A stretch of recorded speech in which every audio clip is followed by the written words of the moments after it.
Olá pessoal, tudo bem? Hoje aqui, dando sequência às nossas aulas de sistema de governo, vamos falar sobre o sistema representativo presidencialista, tudo bem? E começando com a ideia do sistema representativo presidencialista, um pouco do histórico, né, desse sistema. A origem histórica do presidencialismo retoma a independência das 13 colônias, né, que buscavam uma estrutura mais sólida e que pudesse fazer frente às investidas da coroa inglesa. Então, na Convenção da Filadélfia de 1787, cria-se uma nova forma de Estado, que é a federação, e uma nova forma de governo, que é o presidencialismo. Tá? É um sistema que surgiu de forma empírica. O que significa, né, uma forma de governo empírica? É porque não existia uma teoria antes de testar esse sistema. O presidencialismo ele foi criado, tá? E à medida que que os problemas vão acontecendo, é que a gente vai fazendo a doutrina, vendo a elaboração da doutrina filosófica por trás, tá? Então, é um sistema que vai sendo testado, e à medida que ele vai sendo testado, os acertos vão sendo feitos, os ajustes e o aporte teórico do presidencialismo. Tudo bem? Bom, o sistema representativo presidencialista, como crítica mais pesada ao presidencialismo que a gente tem, é que esse, de algum modo, seria uma adaptação da monarquia à forma republicana. Lembra lá da definição do Maquiavel? Pois é, a diferença maior a diferença básica, né, entre uma república e uma monarquia é justamente a questão da temporalidade, né, ou seja, da eleição por um tempo. Na forma republicana, você teria uma temporalidade de um mandato, enquanto que a forma monárquica você teria o poder sendo exercido de forma hereditária, de forma vitalícia. Então, algumas pessoas diriam que o presidente seria um rei eletivo e temporário, enquanto que outros diriam que o presidente é um ditador em potencial, por causa dos poderes que ele concentra, né, de forma significativa no regime presidencial, no sistema presidencial. Né? Mecanismos e características do presidencialismo, então, para a gente entender esses mecanismos e características. Bom, primeira característica é a eletividade, tá certo? Então, dentro do presidencialismo, o chefe do Poder Executivo ele é eleito por um período de tempo. Tá? O Executivo, no presidencialismo, também ele é unipessoal. Então, as funções de chefe de Estado e chefe de governo estão juntas no presidencialismo. No presidencialismo, nós também temos a participação na elaboração da lei. Isso é um dos elementos que confere bastante poder ao presidente, né? Porque ele tem direito de iniciativa na elaboração da lei, direito exclusivo em determinados projetos de leis, então questões administrativas, econômicas, fiscais e militares. Ele, em alguns setores ele tem exclusividade, ele tem atos conclusivos de sanção da lei e também ele tem direito de veto de dispositivos da lei.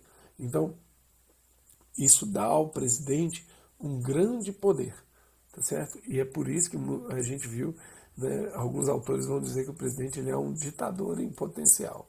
Né? Bom, além disso, ele tem o presidente, né, no presidencialismo a gente tem a irresponsabilidade política. O que é irresponsabilidade política? É porque as suas ações não estão sujeitas à aprovação ou reprovação do legislativo. Né? Não é que ele pode ser um irresponsável. Tomara que nenhum presidente seja assim, né? Mas é porque quando a gente fala de irresponsabilidade política, é porque as suas ações não podem ser responsabilizadas politicamente perante o Congresso, né? Salvo se ele cometer algum crime funcional ou um crime comum, tá certo? Então, ele não depende de voto de confiança do Congresso. ele não tem o seu mandato cassado por uma ação que julga-se de incompetência, né? Os erros ou desmandos de incompetência não implicam em perda de mandato, salvo se previsto na lei. Então, o que é isso? O que a gente está falando aqui? Vamos supor que um determinado presidente da República ache por bem gastar todo o ordenado, todo o caixa. Vamos lá, ele pagou as contas que tinha que pagar, né, deu sequência nos projetos. Aí vamos supor que o caixa dele sobrou ali, sei lá, 10 milhões de reais, tudo bem, no orçamento. E ele decida pegar esses 10 milhões e comprar em, sei lá, lápis para todo mundo, distribuir lápis para a população brasileira. Essa é uma ideia estúpida? É uma ideia estúpida, né? Ele pode até falar assim, não, estou dando uma forma das pessoas escreverem, se manifestarem, enfim. Mas é uma ideia estúpida, né? Ele pode ser responsabilizado por isso no Congresso? Não, né? Ele não cometeu nenhum crime, né? Nenhum crime funcional, porque já tinha pago as contas, já tinha feito, cumprido as obrigações que ele tinha. Isso era uma sobra de caixa. Ele, como chefe do executivo, ele pode fazer o que ele bem entender, tá certo? Isso destaca para a gente a ideia da independência dos três poderes. Executivo, legislativo e judiciário, eles são independentes no sistema presidencialista, tá? E o que vai equilibrar a relação, harmonizar a relação entre esses três poderes e dizer quando esse executivo pode ser responsabilizado ou não, é justamente a Constituição. Então, no sistema presidencialista, o que a gente tem é a supremacia constitucional. Tá? Bom,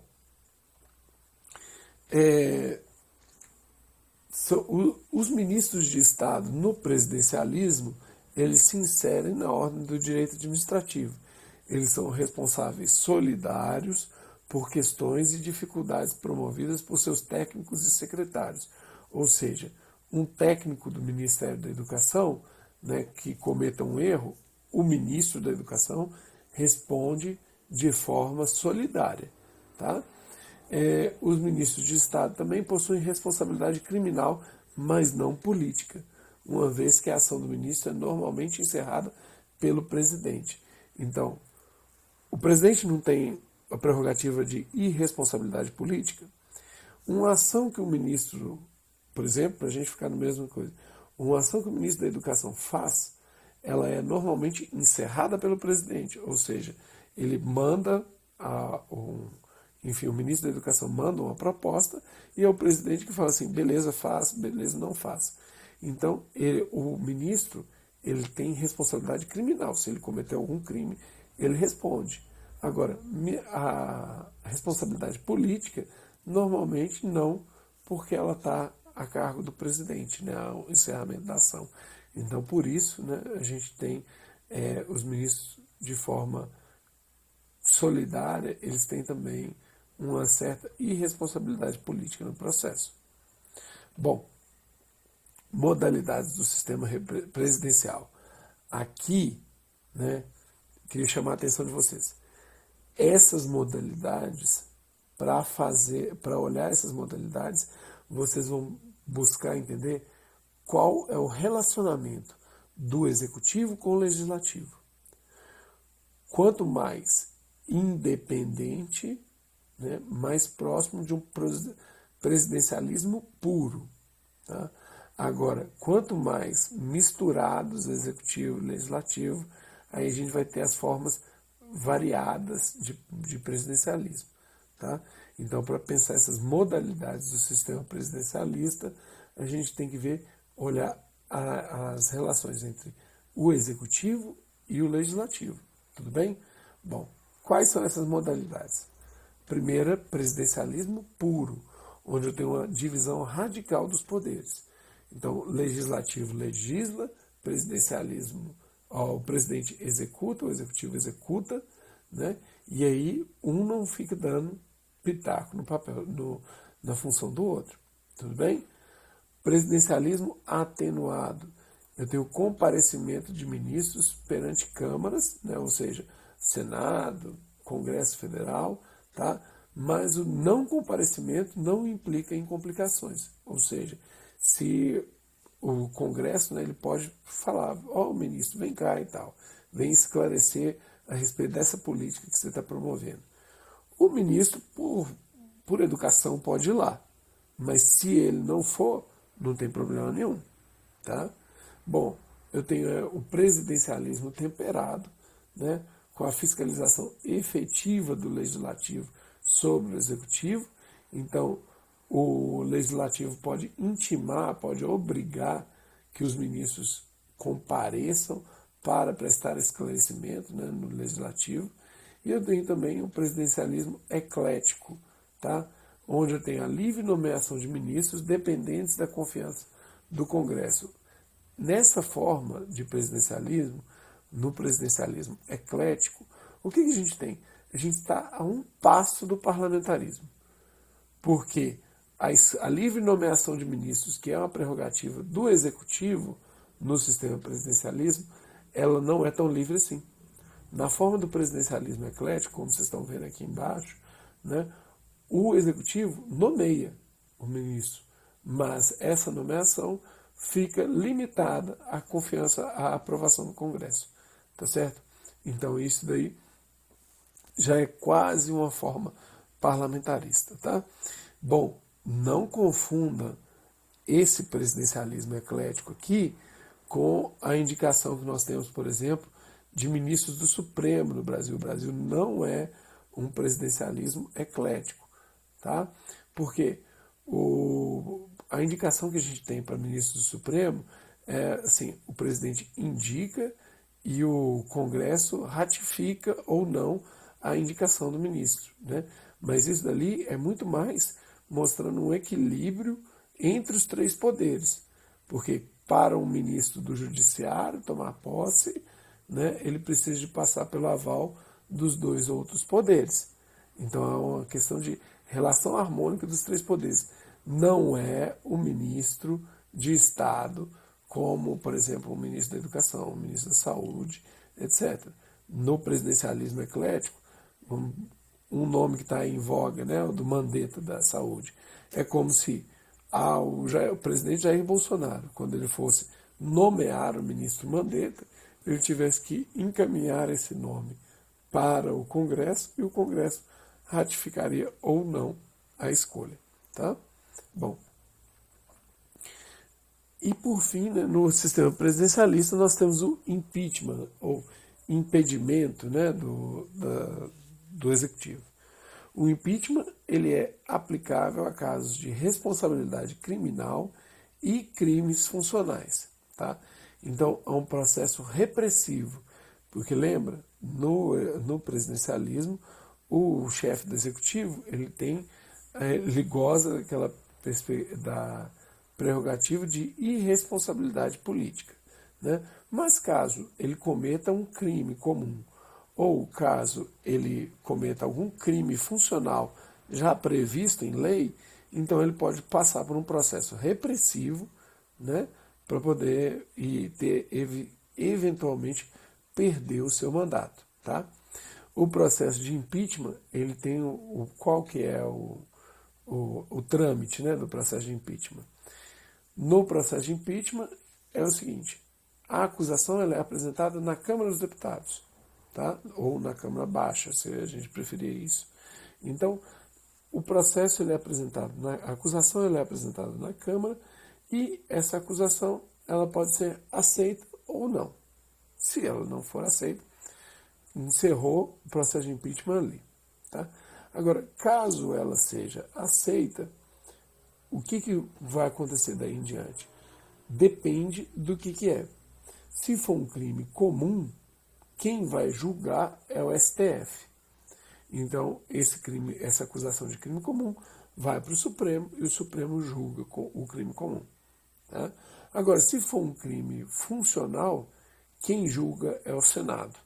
Então, esse processo vai para o Senado estabelece ali um julgamento, né, onde as partes são ouvidas, tanto a acusação quanto a defesa, enfim, e os senadores votam acolhendo, jogando procedente a acusação ou não. Tá? Bom, é um processo político e criminal, tá? Porque envolve um crime, seja um crime funcional ou um crime comum, tá? Mas a gente sabe que existe uma carga política também, né? Principalmente porque, no caso de um crime funcional julgado pelo Senado, muitas vezes os senadores não têm a competência técnica como um juiz, né? Enfim, como um operador do direito teria. Então, o que acontece? Muitas vezes julga-se pela situação política, né? Então, isso é um dos traços naturais desse processo. Tá? No Brasil, nós tivemos 2 casos de impeachment, tá? Desde que a lei de impeachment lá entrou em vigor no Brasil, na década de 40. Tá? Então, a gente teve o processo do Collor e teve o processo da Dilma, Dilma Rousseff. O Collor, em 92, ele renunciou ao cargo antes do julgamento do impeachment, então o processo foi interrompido, porque já não tinha mais o objeto, que era o mandato dele, né? Enquanto que a Dilma levou o processo até o final e ela foi condenada, perdendo o seu mandato. Tá certo? E notem uma coisa, desde a década de 40, né, final da década de 40, que a lei de impeachment existe. Todos os presidentes eleitos de lá para cá, eles receberam acusações de impeachment. Só que a maioria desses pedidos de impeachment nunca nem viraram uma acusação formal para ser julgado o mérito na Câmara. Né? Na maior parte das vezes, esses processos foram arquivados, né, pela própria Câmara. Tá? Agora, no caso do Collor e da Dilma, o processo foi aberto e no caso da Dilma teve a condenação. Um outro detalhe, o Temer foi ex-presidente Michel Temer, foi o primeiro presidente a receber uma acusação de crime comum durante o exercício do mandato. O então procurador-geral da República, o Rodrigo Janot, né, apresentou 2 denúncias de crime comum envolvendo o Porto de Santos, a situação lá do Porto de Santos. Então, o presidente Michel Temer, né, ex-presidente Michel Temer, ele foi como é que fala? O primeiro presidente a receber uma acusação de crime comum durante o exercício do mandato. Beleza, pessoal? Até a próxima. Um abraço.